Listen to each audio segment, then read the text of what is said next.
Das Leben kann ein Abenteuer sein. Spannend, schnell, langsam oder traurig. manchmal sogar mit Höhen und Tiefen. Aber gemäß Psychiatern kann jeder Aspekt des Lebens als psychische Erkrankung bezeichnet werden. Wirklich? Was zum Beispiel? Wenn Sie nach einer gescheiterten Beziehung verstimmt sind, könnte man das als Depression bezeichnen. Und wenn man nervös ist, bevor man vor Leuten spricht? Angststörung. Oder wenn man sehr gesprächig und aktiv ist? Manisch. Das klingt ziemlich verrückt. Allerdings. Aber in welchem Ausmaß findet das wirklich statt? Fragen wir mal. How many people do you know that have been diagnosed with a mental disorder? Diagnosed with a mental, God, off the top of my head, maybe one person that I know who's been diagnosed with a mental disorder. Probably just one. So, yeah, maybe 2 or 3 people, maybe in the 3 or 4 range. 4 or 5, maybe 5. 6 people in the household. 6, 7. 10. A dozen or so. About 20. How about 30? Would definitely be in the hundreds for sure. The total number of people that I know in my lifetime has been diagnosed with a mental disorder probably fall around the range of 100 to 150, and I'm 23 years old. Wow, aber woher kommen alle diese Störungen? Aus dem Diagnostischen und Statistischen Manual psychischer Störungen der Psychiatrie. Das ist 943 Seiten dick und umfasst alles von Depression und Angst bis zu Stottern, Zigarettenabhängigkeit, Angst vor Spinnen, Albträumen, Schwierigkeiten mit Mathematik und sogar Störungen der frühen Kindheit. Uninterpretiert und viele davon fälschlich als Gehirnerkrankung bezeichnet. Aber manche Leute haben doch ernsthafte Probleme im Leben. Sicher, aber Psychiater führen diese Schwierigkeiten darauf zurück, dass etwas mit ihrem Gehirn verkehrt ist. Psychiater haben also ein Buch, das normale Probleme des Lebens als geistige Störungen uminterpretiert? Genau, Das muss wohl wissenschaftlich gestützt sein. überhaupt nicht. Bei einer kürzlichen Tagung gaben Psychiater das auch zu. Hören Sie sich das an. DSM is made up by committees of men who have political opinion, and women too, who have biases and political opinions. And so there isn't nearly as much science in DSM as there ought to be. Like in the previous one, people had a meeting in the bathroom and they decided that something should be in there, and then they would go and propose it to the whole committee. You have this kind of lumping together of several observations, and when you get enough of them in one tent, you got a diagnosis. DSM system is not the real system of the diagnosis. A lot of the disorders that are in there haven't necessarily been rigorously validated. It's just the best tool that we have available, but it is not perfect. It's so useless that if you give me a patient and the DSM, I'll make at least 20 diagnoses on the same patient. You have to take it with a grain of salt anyway. It's actually getting more and more complicated. We're left with diagnosing things on the basis of checklists and questionnaires, which leaves us sort of out of, as you said, the rest of medicine because we don't have a biological test. Erstaunlich. Der Mangel an Wissenschaftlichkeit im DSM ist ein offenes Geheimnis. Hier ist, was einige Fachleute darüber zu sagen haben. The DSM is a sham. It's been described as a house of cards. Why? Because the diagnoses are theoretical. They're not based on scientific measurements. It's sort of a shaky level built on another shaky level, built on another shaky level. It is flimsy and that it is easily collapsible under the scrutiny of critical thinking. If you just pull one little fragment of the reasoning aside and question it thoroughly, you'll find it doesn't stand up, and then that means that the whole organism collapses because you've got some wrong premises in there somewhere. In fact, they're all over the place. It is indeed a house of cards because it's predicated on not a solid structure. It is built to create an apparently legitimate edifice, which results in a diagnosis. But any serious inquiry will show it to be illegitimate.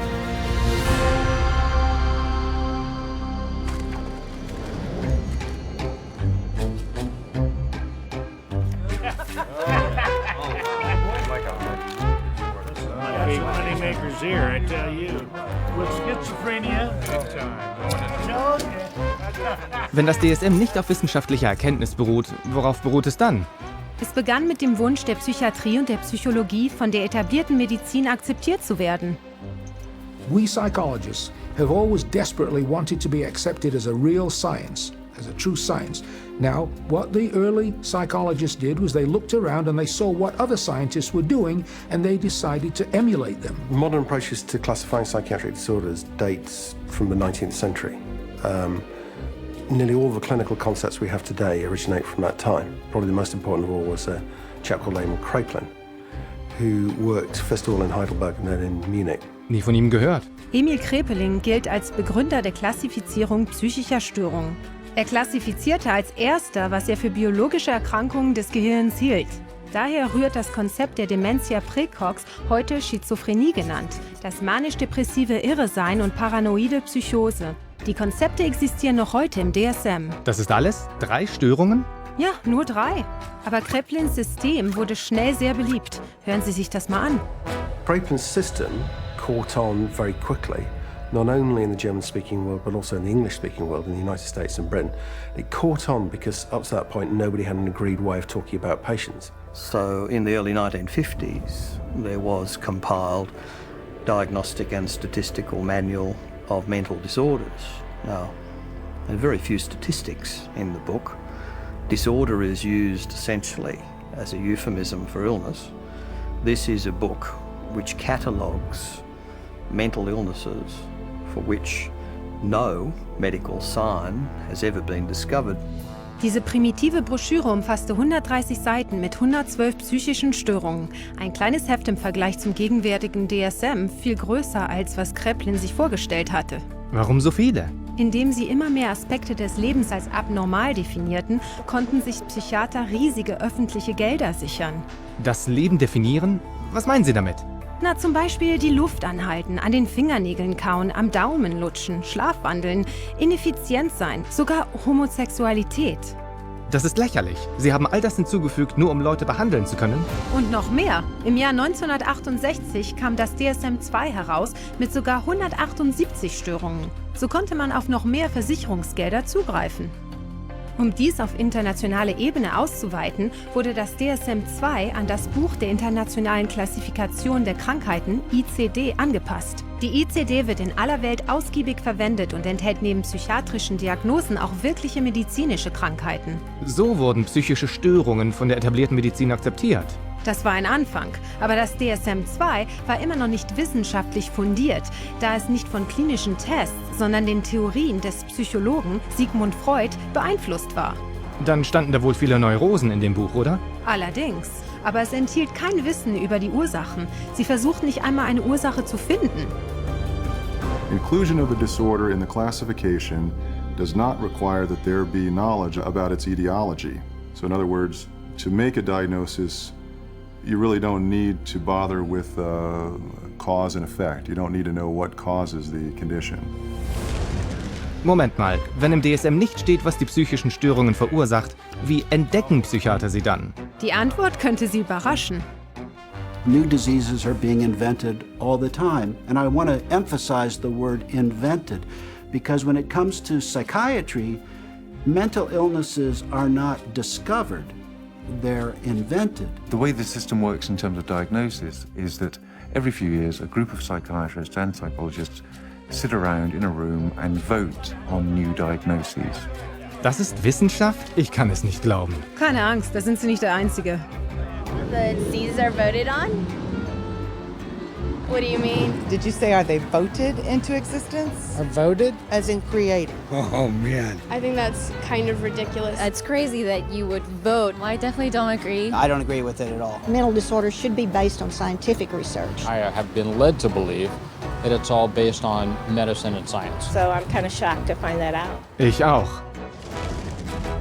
Es gibt mehr. Psychische Störungen kommen nicht nur durch Abstimmung in das DSM, manchmal werden sie auch per Abstimmung wieder entfernt. Zum Beispiel Homosexualität, die im DSM 1 und 2 als Geisteskrankheit aufgeführt ist. Der Chefredakteur des DSM 3, Robert Spitzer, erklärte das folgendermaßen.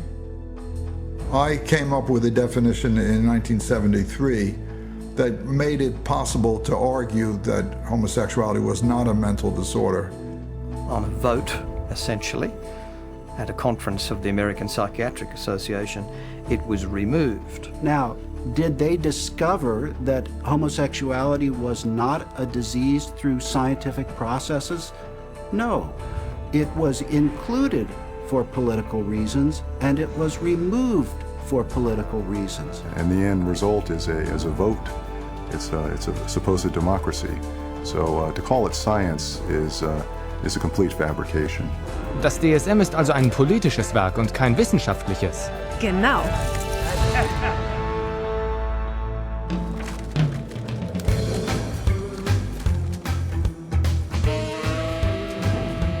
Ich dachte, Psychiater wollten als Ärzte angesehen werden. Das stimmt. Deshalb musste ihr Diagnosehandbuch viel wissenschaftlicher aussehen. Was ist nicht wahr? Was taten Sie also? Nun, sie entschieden, dass die nächste Ausgabe des DSM ganz anders sein würde. Und diese Entscheidung sollte die Psychiatrie für immer verändern. If you roll the clock forward to the 1970s in the United States, basically at that time psychiatry was in very poor shape for a number of reasons. First of all, it was held in very low regard by other members of the medical profession. So psychiatry was the sort of thing you did if you couldn't succeed in any other area of medicine. And people such as Robert Spitzer in America made it very clear that the time had come essentially for psychiatrists, being doctors of medicine, to practice medicine. So if a psychiatrist was spending a lot of time dealing with people who were anxious, depressed, these dilemmas, these problems in living now essentially had to be redefined. And they were redefined as medical conditions. And their solution to this was to come up with a manual which defined psychiatric disorders more carefully. So hence we have DSM-3, which is the third edition, which is published in 1980.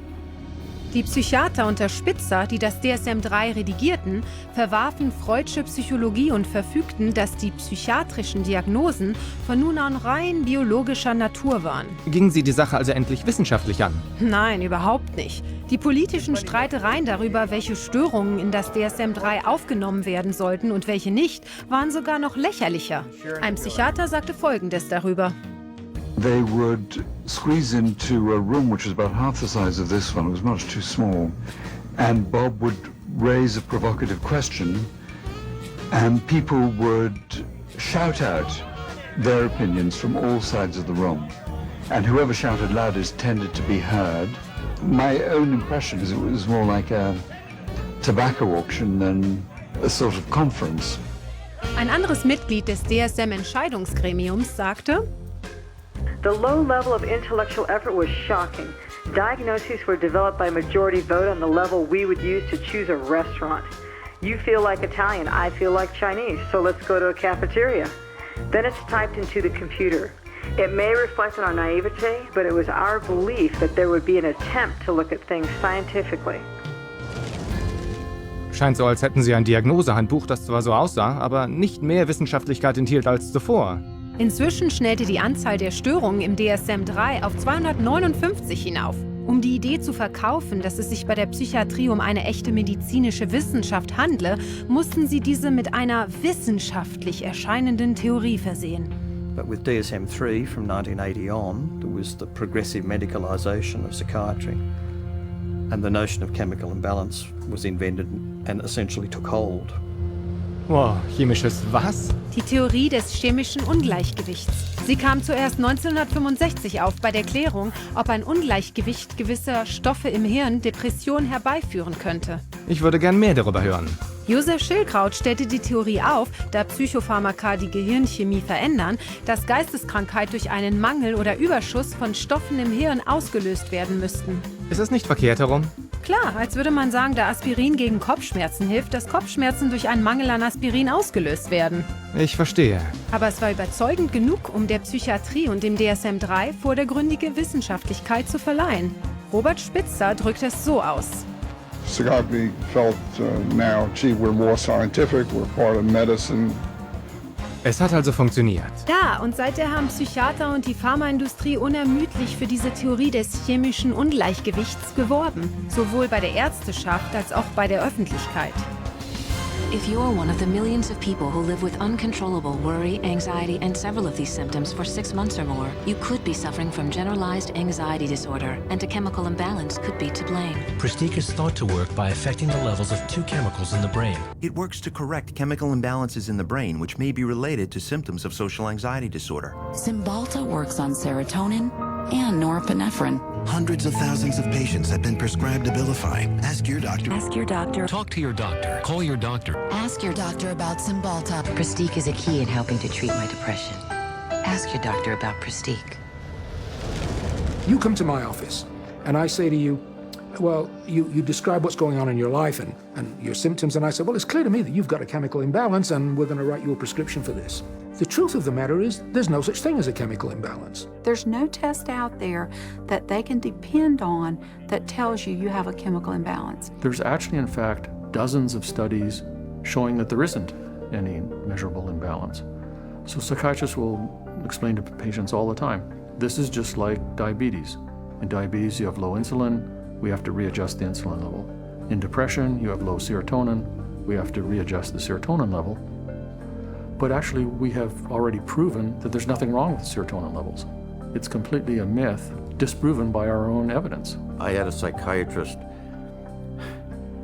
He said that, in his professional opinion, this child had ADHD, a chemical imbalance of the brain. And when he was questioned on the witness stand as an expert witness for the state, he was asked if they had done an MRI. He said no. He was questioned if they had done a CAT scan. He said no. He was asked if they had done any bodily fluid check known to medical science to prove that this child had a chemical imbalance of the brain. He says no. And when he was asked how he arrived at this ADHD diagnosis, a chemical imbalance of the brain, it came down to that he had counseled and observed this child for 2 hours, and half of the time was observing. How do you arrive at a diagnosis of a chemical imbalance of the brain by talking to a child and observing them for 2 hours? You don't, okay? It's pure guesswork. Wow, im Ernst? Sehen Sie selbst. Folgendes ist passiert, als jemand mit einer versteckten Kamera verschiedene Psychiater besuchte und darum bat, auf eine psychische Krankheit untersucht zu werden. Of any scientific test? Not that I'm prepared to do this time. So you getting that I have adjustment, or what is it? Adjustment disorder, mixed emotional features. It just means situational stress. Right, It's a formal diagnosis. But I'm saying, just where do you get that from? I take you at face value. In terms of diagnosis, there's no way that I can x-ray or project or allow. So it's very hard to have anything to measure, because whatever's going wrong, it's happening in there, and we just can't go in and open up, somebody's skull and scoop something out to measure. Right now, we don't have an X-ray or blood test. That doesn't mean that the diagnosis is not clear. The diagnosis is for insurance, and I'm not really trying to think too much in terms of diagnosis. I don't really see that as my main job here, to make a diagnosis, except to give something to the insurance that's reasonably accurate. But we don't even really know what's going wrong in the brain. So all the things that we found were found by accident. Das haut mich um. Psychiatrische Diagnosen beruhen vollständig auf persönlicher Meinung. Kann's gleich, was Sie tun, Sie haben Unrecht. Die BBC hat sogar eine Sendung darüber gebracht. Dabei wurden 10 Freiwillige, von denen 5 als normal galten und 5 vormals als psychisch krank diagnostiziert wurden, von 3 namhaften psychiatrischen Fachleuten beobachtet. Dann wurden sie gefragt, ob sie unterscheiden könnten. Oh weia. Schauen Sie sich das mal an. We think that it's likely that you've had a history of bipolar disorder. Is that correct? You're wrong. Okay. We've come to the conclusion that at some time you've been diagnosed with a mood disorder. You're wrong. We were wondering whether at some point in your life maybe that you had suffered from a significant psychiatric problem of some kind or other. No. Not at all? You are wrong. All right, okay. 3 wrong diagnoses in a row. After a whole week of observation, the panel have identified just 2 out of 5 disorders. So viel zur Wissenschaftlichkeit. Ganz genau.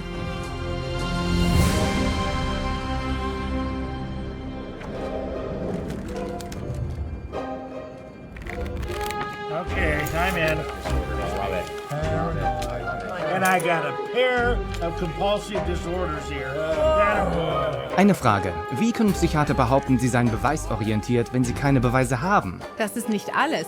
Psychiater haben nicht nur keine Tests, um die psychische Störung nachzuweisen, die sie bei Patienten angeblich feststellen. Sie können sie nicht einmal definieren. Nein. Sie geben das sogar im DSM zu. Schauen Sie mal. Although this manual provides a classification of mental disorders, it must be admitted that no definition adequately specifies precise boundaries for the concept of mental disorder.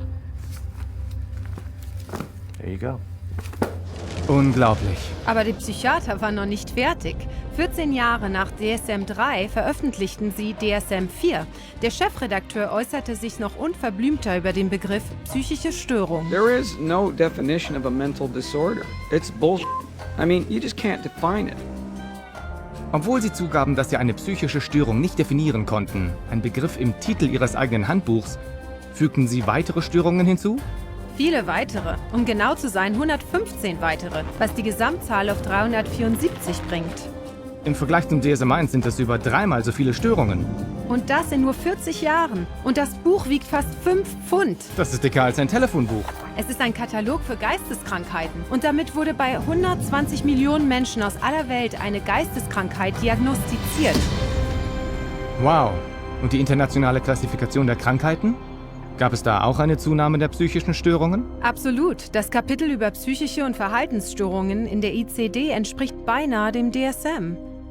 Was im DSM aufgegriffen wird, spiegelt sich auch dort wider. Okay, es gibt also keinen Test, mit dem eine psychische Störung identifiziert werden kann. Es gibt keinen Beweis für die Theorie des chemischen Ungleichgewichts. Und die wissen nicht einmal, was eine psychische Störung ist. Und sie geben das zu, wenigstens untereinander. Folgendes sagt ein renommierter Psychiater auf einer kürzlichen APA-Tagung. You're sitting in your office, you see a depressed patient, you have no idea what's the matter with them. And I know all of you think you know the answer, but in terms of evidence, I don't know the answer and I don't think any of us really know. Das ist erstaunlich. Trotzdem werden sie schnell mit einer Diagnose bei der Hand sein. Dies ist ein weiterer einflussreicher Psychiater bei derselben Konferenz. Jim Burley at the Maudsley Hospital did a study once on how long it took people to make up their mind about the diagnosis after they entered a room. And it was about, how many, David? It was 2 seconds? It was a couple of minutes. It was very... Ein paar Minuten? Ja, sogar der designierte Präsident der American Psychiatric Association hat gesagt, dass das DSM ein ziemlicher Witz ist. Well, what does D stand for? I used to think it is diagnostic, but over the last few years realized it is more like a dartboard. Dartscheibe? Erzählen die Psychiater ihren Patienten davon? Nein, die Psychiater tun so, als wüssten sie, worüber sie sprechen, während sie die Öffentlichkeit im Dunkeln lassen. I was sent to a psychiatrist who saw me again for maybe about 15 minutes, talked to me how I was doing at 7 years old, and I left with a prescription for Ritalin. Probably within the first 15 minutes, he diagnosed me with having an anxiety disorder and put me on prescription medication. The amount of time it took for the diagnosis was, I'd say, probably within 10 minutes I was diagnosed with anxiety, with depression, within 10 minutes of speaking to the psychiatrist, and I was put on those drugs immediately. I received numerous different diagnoses from different doctors, and each one gave me a different drug. I didn't have to undergo any tests. I didn't even have to sit there and I didn't have to ask any questions. It was just, that's what you've got, and this is the drug. They really didn't talk to me. They were always talking and questioning my mother. It was all about getting the information from her and not from me. It doesn't make sense to me. I researched it, I've done my research, and I still can't fully understand how you can diagnose somebody with a short attention span. There was never an explanation. Nobody really knew what it was or why it was caused or how did you get it? Why did anybody have it? And what could anybody do about it? Just here, have some medicine and go away. And I was put on, a horse's dose of an antidepressant called Effexor, 450 milligrams a day. They say if you're on 300, you're comatose. It wasn't always Ritalin.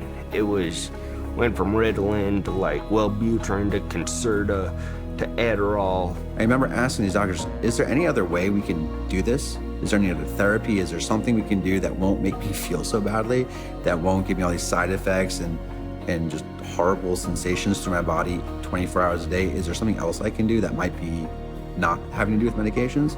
Doctor said, no. See, what you have is very complex. You have a chemical imbalance in your brain that the only thing that can correct it is medication. Wow. Viele Diagnosen, aber man bekommt nur Psychopharmaka. Genau. Eine psychiatrische Diagnose bedeutet heutzutage ein Psychopharmakon. The whole question then becomes, okay, if we apply these labels, what next? And the what next tends to be, you get a prescription. And the prescription is for a drug that doesn't work very well and is toxic. It's like a 1-2 punch. The number one of the 1-2 punch is the diagnostic manual. You've got all these disorders to choose from. The two is the treatment.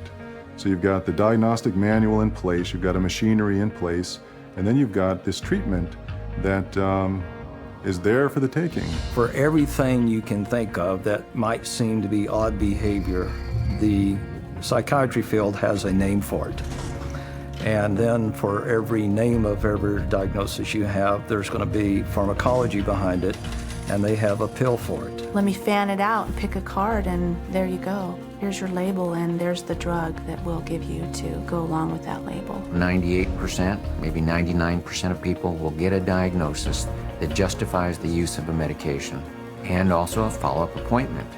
Because remember, the business of medicine, the business of psychiatry, is seeing patients. And the psychiatrist that tells a patient they don't have a problem and there's no medicine for that problem doesn't have a very busy practice. And that's sort of the purpose of the DSM-345, to provide a diagnosis that can be given a drug for that patient. It's a quick buck. You don't need to do a physical exam. You put it in the chart, it's done. Prescribe away. Lifetime patient. That's what the DSM is for. Das DSM soll also nur eine Behandlung mit Psychopharmaka rechtfertigen? Ich fürchte ja. Wow.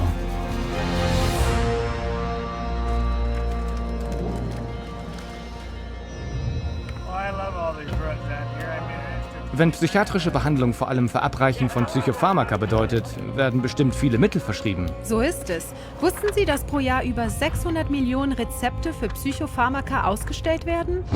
Puh, aber was macht man mit Patienten, die keine nehmen wollen? Sogar dafür hat das DSM eine Kategorie. It says V15.81, non-compliance with treatment. Now this category can be used when the focus of clinical attention is non-compliance with an important aspect of treatment for a mental disorder or a general medical condition. If you refuse treatment, then you probably are mentally ill, ipso facto, by that fact alone. Wenn man also nicht das tut, was ein Psychiater verlangt, wird einem eine psychische Störung angehängt? Genau. Das ist beängstigend. Warum würde man der Behandlung nicht Folge leisten? Weil die Psychopharmaka, die Psychiater verschreiben, sehr schwerwiegende körperliche Reaktionen auslösen können. Sie meinen Nebenwirkungen? Nein, nicht ganz. Drugs really don't have side effects. Drugs only have effects, and we arbitrarily differentiate those effects of the drug that we like, and we say these are the effects of the drug. And those that we don't like, those are the side effects. It's akin to saying that a bomb that comes down on a building kills people and destroys the building, and the military general says, oh, killing of the people is really a side effect. No, you cannot separate out the destroying of the building and the killing of the people. And so these are not side effects, these are direct effects of the drug creating disaster. People think antidepressants are going to make them happy. But it's not what they do. They numb them down, and then in themselves there's a withdrawal state from the antidepressants. They just become like robots, some of them. They're not actually able to experience the whole variety and range of human feelings and emotions and work with them and express with them and share them with others. Because once you sort of put somebody on a heavy dose psychotic drug, I mean, you're just dehumanizing them. These are very potent, very toxic medicines, cause on themselves diabetes, high cholesterol, cause what's called a metabolic syndrome, truncal obesity, premature hardening of the arteries. They affect the heart and the lungs and the kidneys, and you never know exactly what to expect. Most psychotropic drugs lead to massive weight gain. Some of them, like olanzapine, for example, can lead to weight gains of 25, 30, even 40 kilos in a year or two, and that is serious. One of the side effects is it affects your sexual performance abilities. In people who are on a lot of medication, they're just totally unable to detoxify through their liver, and then other functions of the body shut down one by one. These drugs have on their labels may increase the risk of suicide and homicide in people who take them, just like a carton of cigarettes has to say may be hazardous to your health. And there's cases where many people who commit suicide or commit acts of violence are on these medications, which definitely has this type of side effect. You look at the side effect profile is identical to what they're trying to treat, and in some cases worse, and especially in the instance of suicide, then you could see that it's an extremely treacherous area with very, very little actual science behind it. Machen Sie Witze? Das sind gefährliche Mittel. Ja, und es gab Tausende, vielleicht sogar Millionen von Opfern, die sich hilfesuchend an die Psychiatrie wandten, denen dann Psychodrogen verabreicht wurden, die sie zerstörten. Menschen wie Candace, die Zoloft nahm, weil sie vor Prüfungen nervös war. Steven, der Selbstmord beging nach 19 Tagen auf Prozac. Julie, die zum College gehen wollte, erhängte sich nach nur 7 Tagen auf Zoloft. Matthew, der sich mit 13 aufhängte. Matt, ein 21-Jähriger auf einem Psychopharmaka-Cocktail. Caitlin, die Zoloft und Trazodon einnahm. Beth, die wegen Schlafstörung auf Paxil gesetzt wurde. Matthew, nachdem er mit Lixapro angefangen hatte. Charles, der Clozaril nahm. Caitlin, eine 12-Jährige. Megan, Aaron. Halt, warten Sie. Das ist verrückt. All diese Selbstmordopfer nahmen Psychopharmaka ein? Ja, pro Jahr werden in den USA ungefähr 42.000 Todesfälle mit Psychopharmaka in Verbindung gebracht. Wow, das sind über 3.000 Leute pro Monat. Diese Mittel sollten vom Markt genommen werden. Auf jeden Fall. Aber weil diese Mittel die hauptsächliche Behandlungsmethode der Psychiater darstellen, spielen sie die Risiken herunter. Und die Patienten zahlen den Preis dafür. When you get on the psychiatric drugs, you feel just like you don't really want to live anymore. Like, just depressed all the time, and you feel sad. You don't feel like you're in your own skin. It almost feels like you just want to come out of your skin all the time. Get really bad headaches, I'd start shaking. I wouldn't sleep very well, I'd have nightmares. I had started shaking really bad, and it was like uncontrollable, you know? And it's like, I don't understand why I shake so much. It brought on the symptoms that I was trying to escape from, very severe. I'd go through spells where I'd just be completely just dead. There would not be me there. I'd just be standing there and there would be nothing. I think we all have emotions, happy, sad, you know, situational emotions in life, and it didn't allow me to experience them. You don't experience tears, you don't experience a lot of laughter. It just makes life real flatline. I described to a friend of mine as like waking up in a manila folder and it's a cloudy day. Everything is boring, unmemorable, unspecial. It changed me. It changed who I was. It changed the essence of my personality. You know, it just started making me worse. And I got in such bad fights with my brother. I scratched his face up and, you know, stuff like that. I started to experience suicidal ideations almost immediately. And I had never had any feeling like that before. I remember when I was at home one day, I had taken my medication and I thought about killing myself, and I got really scared, so I ran to my brother and I told him, and he just held me and told me not to give up and to just keep trying. And I actually thought that's maybe the one thing that I do have control over, that I could, you know, I could off myself, and I would be out of this roller coaster of an existence. I have been raped. I have been coerced into doing things that I do not care to speak of. But just to put it in perspective, even having experienced that, the experiences in thoughts and loss of self that I had, being put on Prozac was the worst violation I have ever experienced. Mir fehlen die Worte. Die Leute wissen nicht, was diese Mittel anrichten, weil sie ihrem Psychiater vertrauen. Nicht nur das. Studien haben gezeigt, dass ihre Mittel, wie zum Beispiel Antidepressiva, Störungen nicht besser heilen als eine Zuckerpille. Ein Placebo. Um es zusammenzufassen. Mit dem DSM stempeln Psychiater ihre Patienten ab und es liefert die Rechtfertigung für den Einsatz von schweren Psychopharmaka, die viele Nebenwirkungen haben und nicht einmal funktionieren. Das ist wirklich verkorkst. Eindeutig. Und sie klammern sich immer noch an die Idee, unerwünschtes Verhalten mit Chemikalien korrigieren zu können.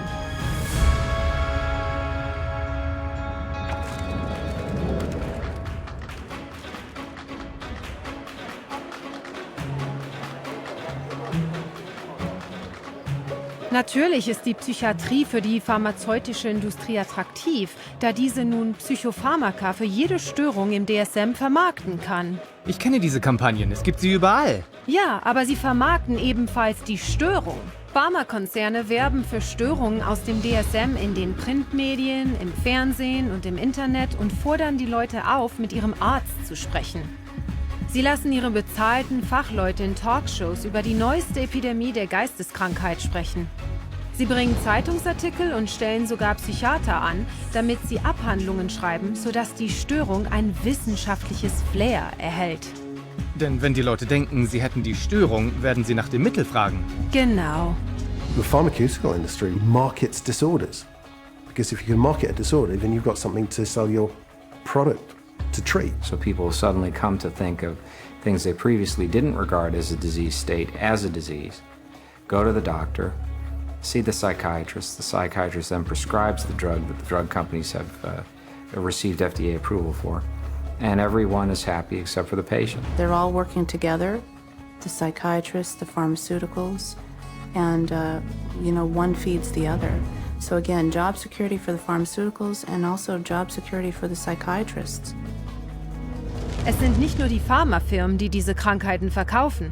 Psychiater Josef Biedermann schuf die sogenannte bipolare Störung bei Kindern. Er behauptete, sie könne einsetzen, sobald das Kind zum ersten Mal die Augen öffnet.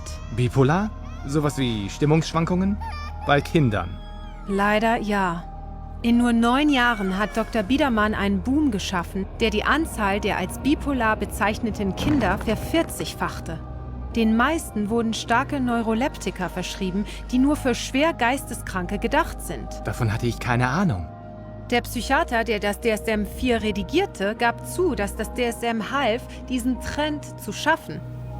Well, we learned some very, very painful lessons in doing DSM-4, but inadvertently, I think we helped to trigger 3 false epidemics. One for the childhood diagnosis of bipolar disorder. Jetzt ist es zu spät, oder? Für viele Kinder schon, da Psychiater behaupten, dass psychische Störungen wie die bipolare Störung nicht geheilt werden können, haben Psychiater und Pharmafirmen lebenslängliche Kunden geschaffen. Das ist eine natürliche Partnerschaft. Klar, Pharmafirmen stellen Psychiater riesige Forschungsgelder zur Verfügung. Diese erfinden dann noch mehr Diagnosen, die mit Psychopharmaka zu behandeln sind. Drug companies have become increasingly dependent on mental illness diagnoses in order to maintain their profit margins.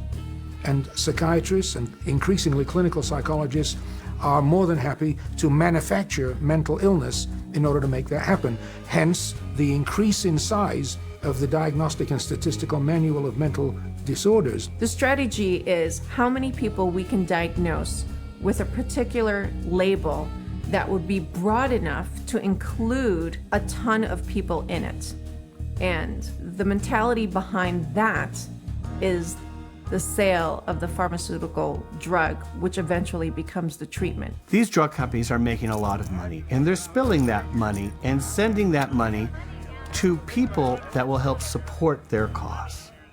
So it's not a surprise at all that they have infiltrated so many of the committees within the DSM and so much of our own medical education. Moment mal, die Pharmafirmen haben die Komitees von Psychiatern infiltriert, die entscheiden, welche Störung ins nächste DSM aufgenommen wird? Beim DSM-4 hatten 56% der Komiteemitglieder persönliche finanzielle Verbindungen zu Pharmafirmen, denselben, die aus den 115 zusätzlichen psychischen Krankheiten Nutzen ziehen, die per Abstimmung aufgenommen wurden. Daher gibt es mehr Diagnosen, die mit Psychopharmaka behandelt werden. Und viel mehr Symptome, die für jede einzelne aufgeführt werden. The whole world is being made crazy, really. And we have these proliferation of categories which have become more and more encompassing, encroaching in ordinary everyday life. There isn't a human being on the planet who doesn't have at some point, if not several points, in a day or a week, distress. It's part of being human. But to say that because you have this distress, that you now are diseased. If you take a god man in India who wanders around with a shawl and meditates for 17 hours a day, drinks rainwater and engages in some kind of spiritual or religious discipline or practice where he might roll on the ground for 100 miles to a holy place, people there don't persecute those individuals. They accept them as people engaged in religious practices. But here, if you took those same individuals in India and you had them walk across a campus in America, they would immediately be arrested and put into a psychiatric facility because they're manifesting psychosis. This varies by culture. What do we want to straitjacket everybody? Is everyone going to be the same? What about people that do have a little bit odd behavior? Is a little odd behavior bad or dangerous? It's just different. You want this thing to cover, all manner of aberrant human behavior. So if you can cover every bit of it, then you're going to have the best chance possible to a billable unit of service. Und übrigens, falls Sie in keine Ihrer Kategorien passen, gibt es noch eine, die Sie Ihnen anhängen können. Natürlich. This is number 301.9. 312.9. 292.9. Bipolar disorder, not otherwise specified. Gender identity disorder, not otherwise specified. Disorder of infancy, childhood, or adolescence, not otherwise specified. Not otherwise specified. What the hell does that say? They don't know. It's kind of like a catch-all. It's the garbage can for the leftovers. There's even a box for people that don't fit in the other boxes. To me, it's insane. This is like rubbish to me. This is scary to me. This is hackery, quackery, dockery. Das ist eine ziemliche Pseudowissenschaft, wenn die Kategorien so unzulänglich sind, dass man Sonstiges benötigt. Ja, wie nicht näher bezeichnete ADHS, nicht näher bezeichnete Essstörung, nicht näher bezeichnete affektive Störungen. You can always use the NOS, the not otherwise specified diagnosis, and that's a billable service. Not otherwise specified means that you're sort of at sea to some extent on the exact diagnosis, meaning it doesn't fit into any of the categories you've established. Unspecified mental disorder. You see, that's considered a disorder. Having nothing wrong with you is now a disorder. That's what this says. Can you believe it?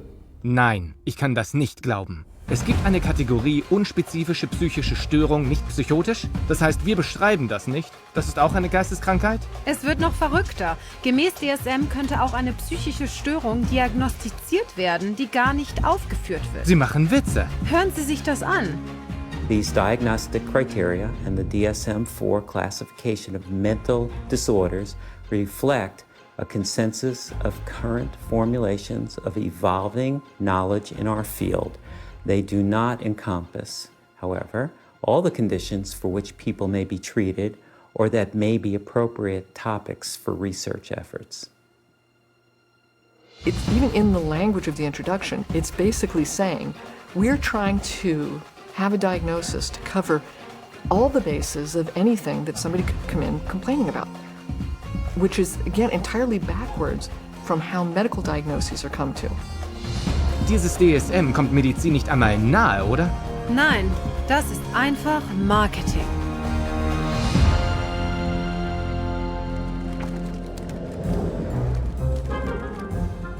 God bless the insurance companies.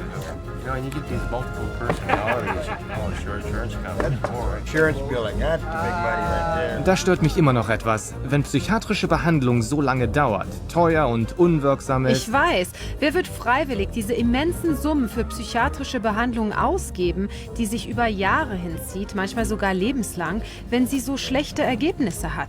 Genau, wer zahlt das alles? Vor allem die gesetzlichen und privaten Krankenkassen. Na klar, Versicherungen. Tatsächlich erwirkte die psychiatrische, pharmazeutische Lobby Gesetze, die Versicherungen zwingen, psychiatrische Behandlung im selben Maß zu übernehmen wie normale ärztliche Behandlung. Das nennt man Gleichstellung psychiatrischer Behandlung, stimmt's? Richtig, aber wirtschaftlich war das katastrophal. So there's nobody who walks into a psychiatrist's office that isn't going to go out with a label. He's got 374 choices or so based on the Diagnostic and Statistical Manual list of symptoms. So he's got to fit you into one of those categories in order to get paid. The DSM really should be called, how to bill the insurance companies, how to get money from the insurance companies. It's a list of codes, and there's a number for everything. And that number goes on an insurance form, and then you get payment for it. The DSM is completely built into the system now because you can't get reimbursed by an insurance company unless there's a DSM diagnosis. You know, a kid wets the bed, you can bill on that. They're going to have one called a skin picking disorder. You pick your skin, you can diagnose and bill on that. You know, you can always find a diagnosis, and you'll always be able to bill. A psychiatrist or a psychologist can go through their book now and find a diagnosis code for just about anything.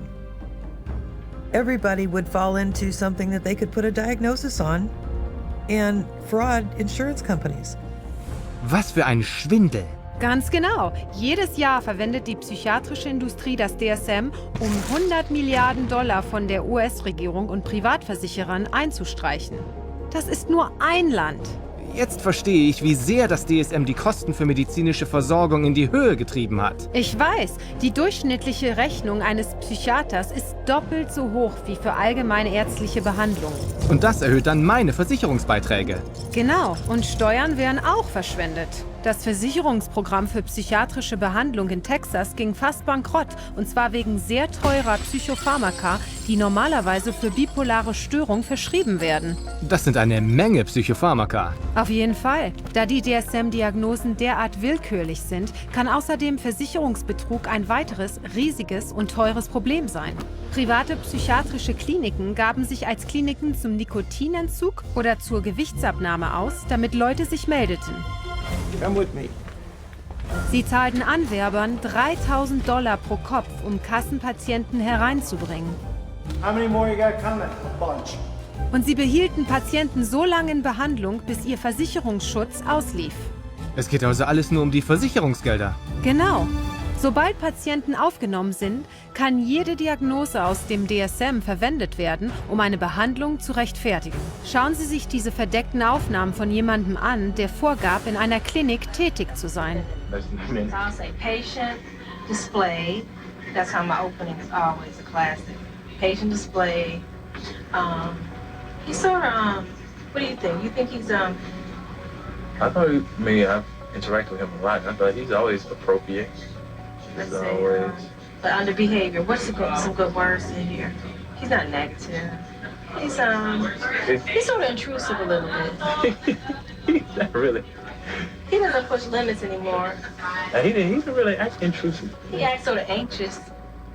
Focus on the negative. And why should we focus on the negative? Because that's how they get paid. I mean, this is what they told me. I mean, you write what you want to write. I know I got to write for you. So I know what I have to write. You know what I mean? So that's why Like, why do you have to write it? So this place can get paid. Oh, okay. It's a business thing. It's not like I'm lying, but I always like pull the negative out.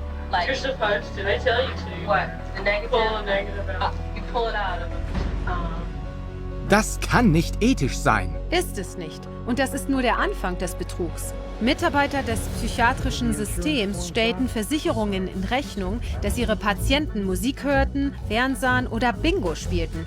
Sie berechneten Wegrufe, Theaterkarten oder Überseereisen oder die angebliche Behandlung von Leuten, die im Gefängnis saßen, im Koma lagen oder tot waren. Nein. Einige Psychiater flogen sogar auf, weil sie Sex mit ihren Patienten als Therapie in Rechnung stellten. Das ist abscheulich. Ein Experte für Versicherungsbetrug drückt es so aus: Dem Ausmaß des Betruges wird nur durch die Fantasiegrenzen gesetzt. Davon hatte ich keine Ahnung. Das trifft auf viele Leute zu. Betrug im psychiatrischen System kostet Versicherungen und Steuerzahler allein in den USA $5 Milliarden pro Jahr. Man sollte diese Verbrecher einsperren und den Schlüssel wegwerfen.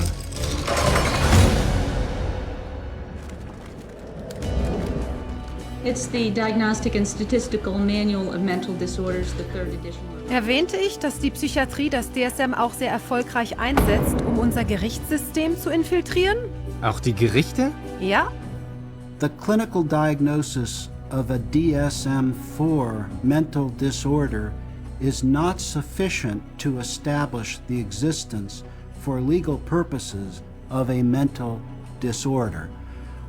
That's a very interesting point. Basically, what the authors are saying here is that the material in the DSM has no utility in the courtroom in deciding guilt or innocence. It should not be used in courtrooms as part of the legal process. Moment mal, hieß es nicht gerade im DSM, dass es nicht verwendet werden kann, um das Vorhandensein einer psychischen Störung vor Gericht zu bestimmen? Ganz genau. Und trotzdem passiert das ständig. Wie wenn auf Unzurechnungsfähigkeit plädiert wird. More specifically, not guilty by reason of insanity. Wie steht es um Sorgerecht, Einweisungen, Nachlassgerichte? That she doesn't currently suffer from any type of mental illness that would make her a danger. Ich habe gelesen, dass Psychiater auf entgegengesetzten Seiten vor Gericht stehen und mit dem DSM ihre Argumente untermauerten, und dennoch werden beide vor Gericht als Sachverständige akzeptiert. There was no evidence, as far as I could see, for psychosis or delusions. Because he's suffering from narcissistic personality disorder and a delusional disorder. Das widerspricht sich völlig. Es war nicht immer so. In the beginning of the 20th century, a psychiatrist in a courtroom would be laughed out of the courtroom by and large. Today, it's commonly accepted testimony as long as it's in accord with the DSM. The danger in using the DSM in a court setting is that you're using a vocabulary that the judge or the jury doesn't fully understand. They are, by concocting these psychobabble words, it makes it seem like there's something there that may not be there. The courts have allowed all this junk science to come into the courts, and they've made case law on it. And once the case law is made, we're stuck with it until it gets overridden. They come in with tests, they come in with their diagnostic categories from the DSM, and they say, we've done tests, we've determined that this person has this numbered malady, and therefore they do.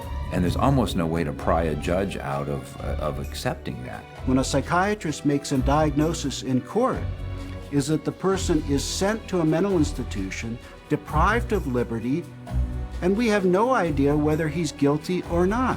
Auf der Grundlage des DSM wird alle 40 Sekunden jemand irgendwo in eine psychiatrische Anstalt zwangseingewiesen. Das ist so ein Unrecht. Und jedermann kann zu jeder Zeit alles verlieren. Nur aufgrund der Meinung eines Psychiaters. Hören Sie sich das an. I went to a stop smoking course at Vanderbilt. And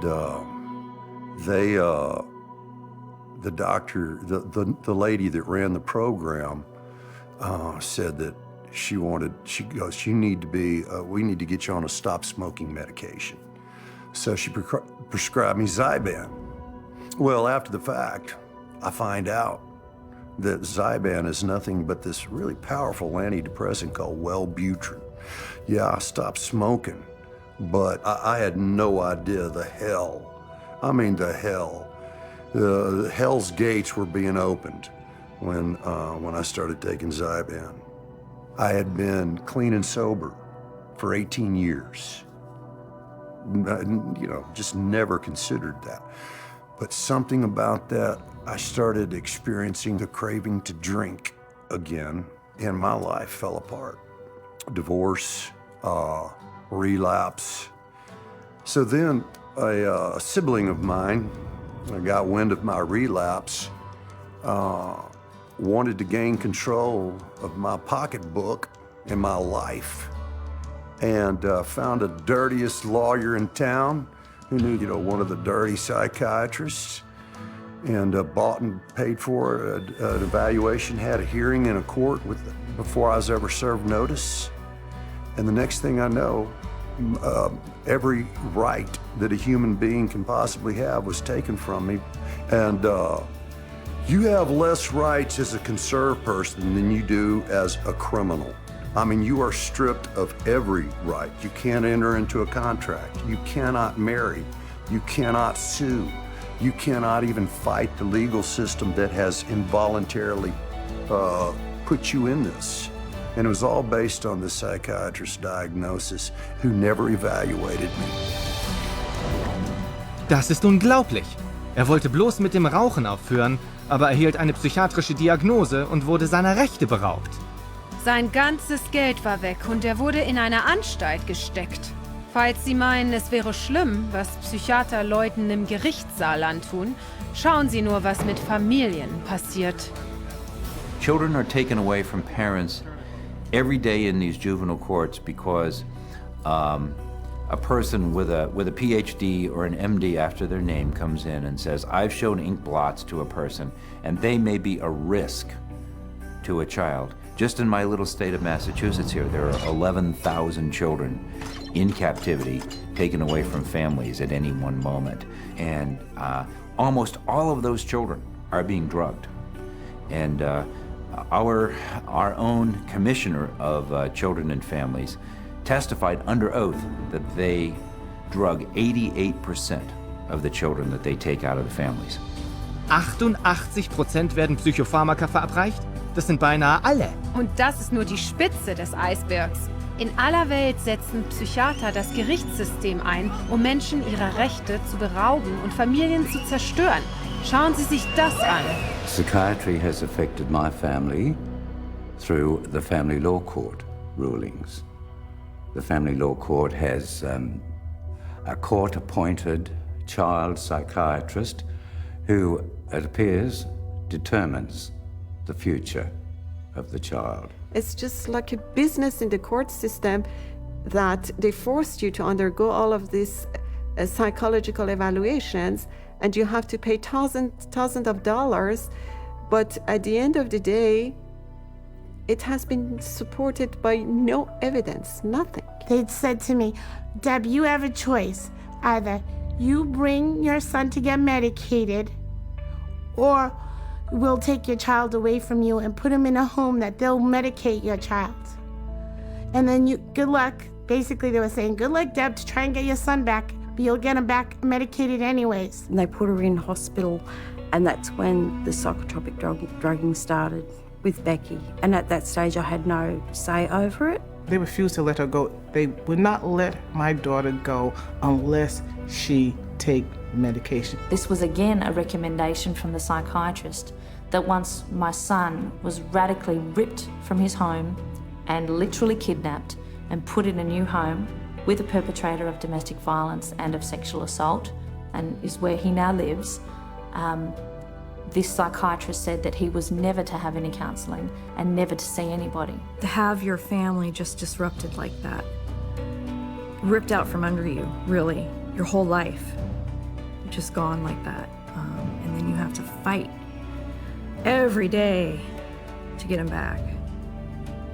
It was very devastating. In some ways, it's worse than a death because it's unresolved and you know what the truth is.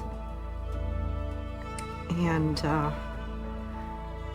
you feel like giving up and not fighting back for that custody of that child, but you can't. There's just no justice. Das ist furchtbar. Sie reißen Familien aufgrund willkürlicher Diagnosen auseinander, die im Gerichtswesen zirkulieren? Genau. So it's unfortunate that the courts have bought into the DSM. It's unfortunate that the whole psychiatric profession is wedded to the DSM. It's unfortunate that the psychiatric profession is in bed with the drug industry, and it's unfortunate that drugs that don't work are the common prescribed drugs for all manner of conditions in children and in adults. It's the wrong way to go.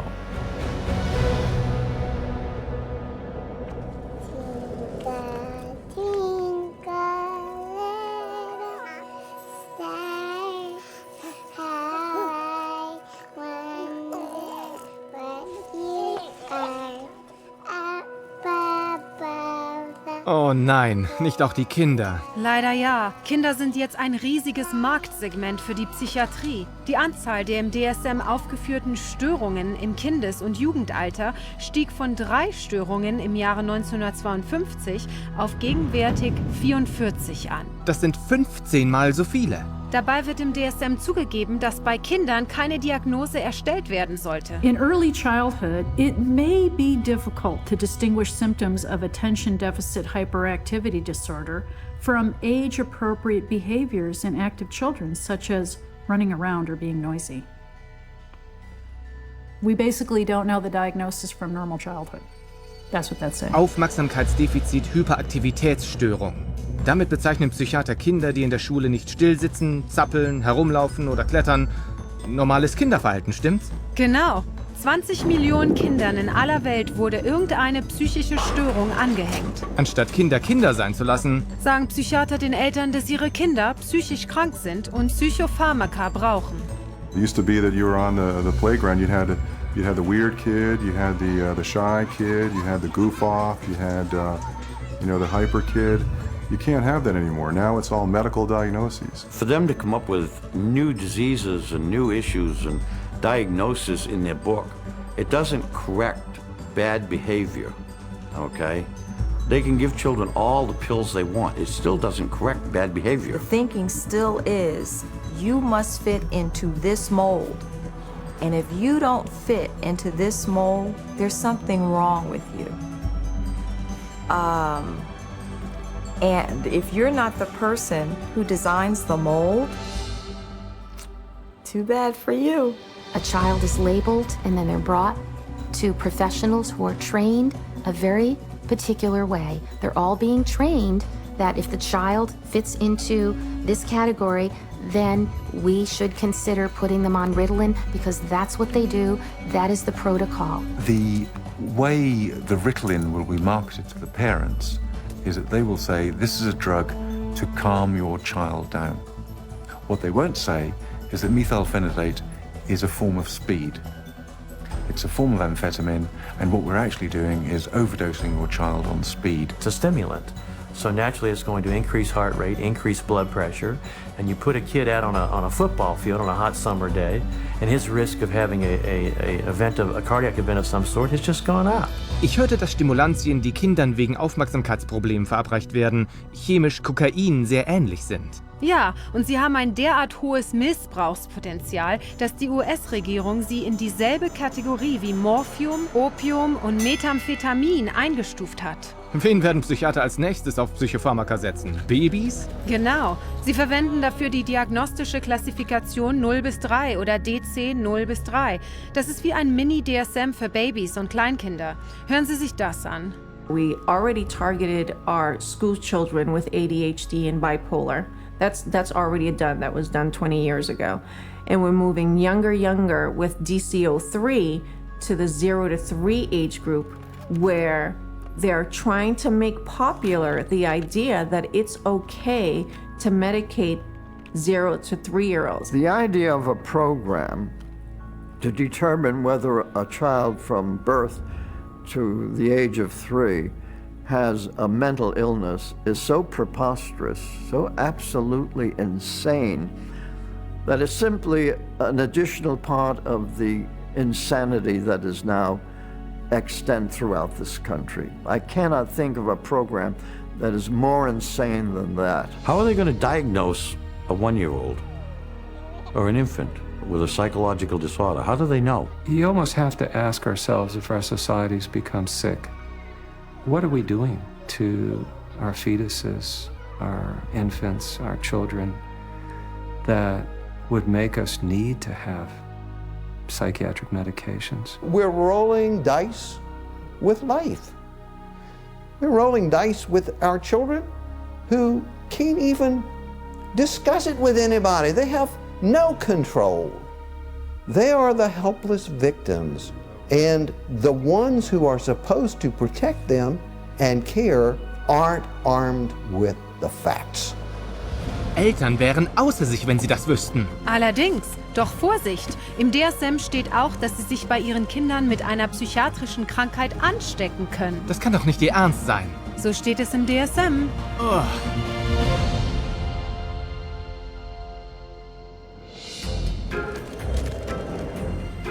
We're going to talk about some of the proposed changes that are suggested for DSM-5. Ich habe gehört, dass DSM-5 ist sogar noch verrückter als DSM-4. Allerdings. You've got 374 named diagnoses in DSM. Well, guess what? There's going to be more in DSM-5. Why do we all of a sudden need a fifth DSM-5? Psychiatry wanted to broaden the horizons of mental health problems, of disorders. They wanted to stretch the disorders so it would encompass more. And to do that, they're going to add more diagnoses. We need more diagnoses like we need a hole in the head, really. They're not serving a purpose for mankind, all these diagnoses. They're almost laughable, some of the diagnoses. Lachhaft? Wirklich? Nun, Sie sprechen von einer Anhäufungsstörung, wenn man nicht genügend Dinge wegwirft. Persistent difficulty discarding or parting with personal possessions. Heißhungerstörung, wenn man sich zu oft überisst. Recurrent episodes of binge eating. Oh, und da ist noch die Dermatillomanie. So it's recurrent skin picking resulting in skin. Diese Dinge sind psychische Störungen? Für Kinder gibt es eine neue Störung, die die große Anzahl von Kindern umfassen wird, deren Wutanfälle noch nicht bipolar genannt werden können. They've created temper dysregulation disorder to seem a little bit more mild of the condition and include a lot of the younger population in terms of that diagnosis. And what it essentially does, it just broadens bipolar disorder into a whole other new category. And where they don't fit into bipolar, now they can fit into this other diagnosing criteria. Das Netz wird immer größer. Größer als Sie denken. Sie wollen sogar eine Bezeichnung dafür schaffen, dass man zu viel vor dem Computer sitzt. Internet addiction diagnosis. It's another example of, just taking something going on in the popular culture that's, pretty widespread and then finding a way to pathologize it. I know people personally that spend 12, 13, 14 hours a day on the internet or social networking groups like Facebook. So there is something going on there. But is it a condition that we need to then label and drug? Absolutely not. Das ist lachhaft. Ja, bis man bedenkt, dass die Regierung von China bereits psychiatrische Kliniken eingerichtet hat, die Teenager wegen problematischen Computergebrauchs behandeln und manchmal Elektroschocks zur Heilung einsetzen. Nein. Wenn Sie denken, das wäre schlimm, es gibt einen weiteren Zusatz im nächsten DSM, der wirklich erschreckend ist. Noch schlimmer? Damit erweitern Sie die Diagnose psychischer Störungen um einiges. Das Risiko einer Psychose-Syndrom, das kürzlich unter dem geschwollenen Namen abgeschwächtes psychotisches Syndrom bekannt wurde. Was für ein Zungenbrecher. Was heißt das? A really scary thing that's coming on the horizon is to come up with a whole bunch of diagnoses in there that are looking at people who currently are mentally well-adjusted but have a risk of developing a mental illness in the future. They're still thinking they can define well before the symptoms develop the risk of a person developing a major mental disorder without any biochemical, biological or genetic test or any physical test whatsoever. They don't know the cause of a mental illness. They can't treat it, they can't cure it. So how can they launch a preventative campaign for mental illness? It just logically, it falters. Moment mal. Denken die Psychiater wirklich, sie können eine Störung in der Zukunft vorhersagen? Hören wir, was Sie sagen. How can psychiatrists know if you're going to have a mental disorder in the future? Again, that we don't know categorically who will develop psychiatric illness in the future. It's really hard to say, actually. I don't know if you could 100% predict for anybody. You can't forecast if one will develop a psychiatric disorder. Maybe not, or maybe yes. It's hard to predict. It's hard to predict. There's no way to predict that. Well, I don't think that nobody knows that. There's no way to tell. Nobody knows? I don't think anyone can know what's going to happen in the future. Die haben offensichtlich keine Ahnung. Ja, aber trotzdem planen sie bereits, Kinder auf künftige psychische Störungen hin zu untersuchen. Um sie jetzt zu behandeln. Ganz genau. I would hate to see us go into the type of society where people are locked up for what they may do in the future, rather than what they actually have done. Identifying people who are pre-psychotic would be a huge industry. Wow, das ist wirklich erschreckend. Das Verrückte ist, dass Psychiater weiterhin am DSM-5 arbeiten, obwohl einige der Einflussreichsten offen zugeben, dass es völlig wertlos ist. Any comment on DSM-5? It's of no use to us in the rest of the world. Selbst der für das US National Institute of Mental Health verantwortliche Psychiater ist wenig begeistert davon. I don't do DSM, I'm not involved. So, and that maybe tells you more than anything. NIMH is not involved with DSM-5. Der Mann an der Spitze der größten psychiatrischen Regierungsbehörde der Welt möchte nichts mit dem DSM zu tun haben? So sieht es aus. Es ist ein völliger Betrug. The Diagnostic and Statistical Manual is effectively the story that is being wrapped up in statistics and numbers and categories, that when medicine tosses, doesn't fit any of our categories over to psychiatry, psychiatry says we'll find a category, and if we don't, DSM-5 or 6 or 7 will. I think in 2016 we'll be looking at DSM-6 and there will be 1,425 diagnoses and I'll have 900 of them. Das ist verrückt. Ja, alles zielt darauf ab, immer mehr Leute in eine psychiatrische Diagnose zu zwingen. Damit sie noch mehr Geld mit normalem menschlichen Verhalten scheffeln können.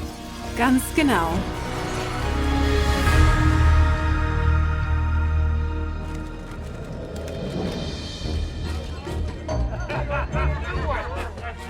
Wenn das DSM so komplett unnütz ist, warum machen die Psychiater... Oh, verstehe. Es geht ums Geld, nicht wahr? Bei der Psychiatrie geht es immer nur ums Geld. Und es fängt alles mit dem DSM an, wie Robert Spitzer sagte. The American Psychiatric Association found out it could make a lot of money by selling it. They've made a tremendous amount of money. Every time they revise the DSM system, the American Psychiatric Association makes a hell of a lot of money. Ein Haufen Geld? Wie viel denn? 6,5 Millionen Dollar in Verkäufen pro Jahr. Puh. Aber der Profit kommt nicht nur vom Verkauf des DSM. Psychiater und Pharmafirmen machen jedes Mal Geld, wenn sie mit dem DSM jemanden diagnostizieren. You create disorders so that you can treat it with a drug. It's the ultimate money-making machine. How many people can we drug? How many labels can we put out there? How many people can we herd into these labels and feed them a drug so we can get richer, make more money? There's an inherent conflict of interest, and that conflict of interest is driven by the desire to make money. More money, more money, more money than one should expect. Huge money in the psychopharm business. If you really did the research on these diagnoses, see that 90% of them or more don't exist, they're not valid, then that's all of a sudden, all that reimbursement from the insurance companies disappears. So we have to cut the money cord, as well as cutting the DSM cord if we're ever going to really succeed stopping this juggernaut from continuing. And once again, it's follow the money. And you'll get your answer every time. Dies hat mir die Augen geöffnet. Schauen wir mal. Es gibt keine Labortests für eine sogenannte psychische Störung, die Psychiater nicht einmal in ihrem eigenen Handbuch beschreiben können. Die Theorie des chemischen Ungleichgewichts ist völlig unhaltbar. Trotzdem wird behauptet, man könne die Hirnchemie mit Psychopharmaka ausgleichen und sie werden allen Altersgruppen verschrieben. Ja, für 84 Milliarden Dollar pro Jahr. Das heißt, allein in den USA sind das 10 Milliarden Dollar mehr an Versicherungsprämien. Und wir bezahlen das mit mehr Steuern und Krankenkassenzahlungen. Genau. Die gesamte psychiatrische Industrie verwendet das DSM, um 330 Milliarden Dollar pro Jahr einzustreichen. Das sind $1/3 Billion. Und er steigt noch. Es ist außer Kontrolle. Well, the whole system is now a runaway train, but the DSM is the locomotive. And if you took the locomotive off, eventually the train would stop, because there'd be nothing more pulling it. We're losing the concept of health. Everybody is sick and everybody's got a condition and everybody needs drugs. You're going to end up with a whole society that's going to basically have to be led around by the hand. But who's going to lead them around? Because they're drugging so many of them. In psychiatry, you know in your heart of hearts that you're not really diagnosing. You know in your heart of hearts that you can't really treat what you think might be wrong. And you also know that most of what you're dealing with in the DSM is unprovable and unreliable, not a predictable indicator. So what do you have then? Gute Frage. Sie haben wohl gar nichts. Und Menschen wird Schaden zugefügt. Ja. You're very lucky to go through psychiatry and survive. It really is as simple as that. Only when enough people rip the veneer away and show that it's just nothing more than a Hollywood set is it ever going to fall down. It would be good if all the medical professionals who are really practicing medicine and really trying to help people and based on scientific fact and what they can best do to improve the lives of others, if they would recognize, just be able to look at this fact. It's hard to look at it, but look at this fact and be ethical and be honest and clean up the profession by getting rid of this fraudulent part of it. Psychiatry. Ich hätte es nicht besser sagen können. Es ist so offensichtlich. Wir müssen das DSM loswerden. Es ist schrecklich für die Gesellschaft. Ich weiß. Trotz der äußerst wackeligen Grundlage hat sich das Diagnosehandbuch der Psychiatrie auf jeden Teil unseres Lebens ausgewirkt. Unsere Schulen und Regierungen. Unsere Gerichtshöfe. Und die Medien und das Militär? Die auch. Praktisch die ganze Gesellschaft. Und das ohne eine einzige Person zu heilen. Das DSM ist mehr als nur ein Kartenhaus. Das diagnostische und statistische Manual ist das tödliche Blendwerk der Psychiatrie.